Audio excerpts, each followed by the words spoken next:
Let me encourage you with a couple of quick words with regard to the reasons why we must stand. First, we must stand because God is creator. The foundation of why we stand is that the one true and living God described in the pages of the Holy Bible is the creator of all mankind.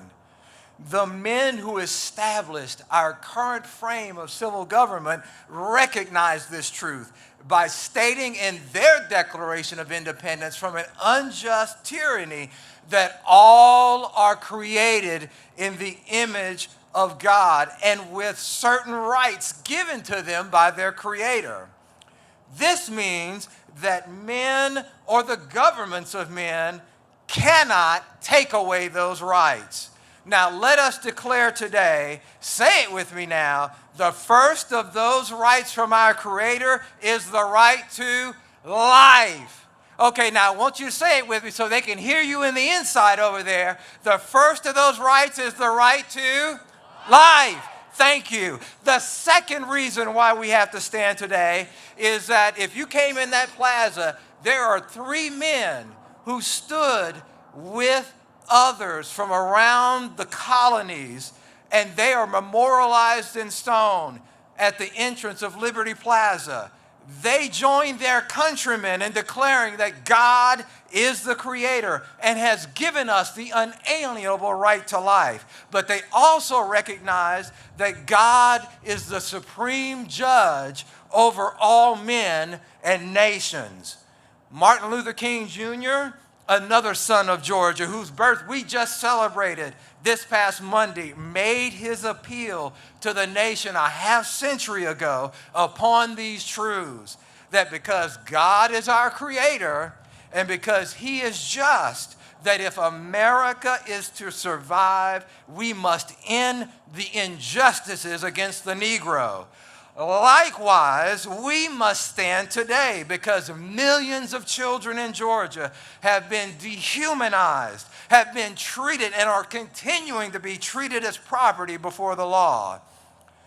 Dr. King correctly observed that injustice anywhere is a threat to justice anywhere. And as long as we are willing to repeat the same kind of compromises of the mid-19th century, the injustices in the womb will continue. Thirdly, we must stand because we love our neighbor. The Lord Jesus noted that in God's moral law that governs mankind, it is summarized in two parts. First, to love God with all one's heart, with all one's soul, with all one's mind, and with all one's strength. Jesus and his apostles then made it very clear that this means obeying everything that Jesus commanded, right?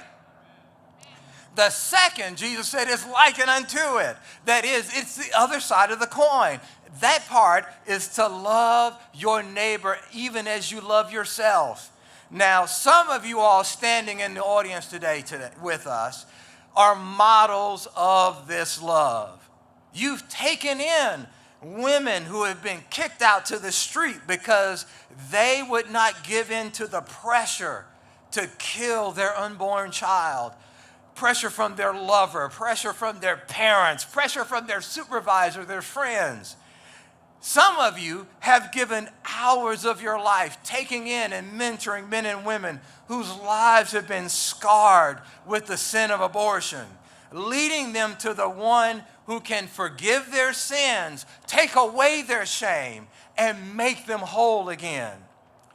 Some of you have adopted or have fostered children whom Margaret Sanger, the matriarch of the abortion rights movement, said should be killed. But we, in light of that, we must continue to stand.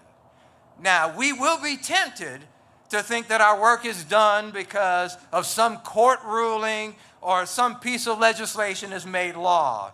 But we cannot rest. we cannot fail to teach our children and our grandchildren that we must continue to stand until every child is cherished and the law protects every single child as a person with the unalienable right to life.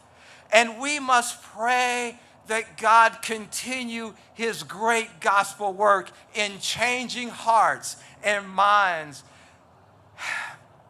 regarding the great tragedy unleashed through the decision that we memorialize today with Roe versus Wade.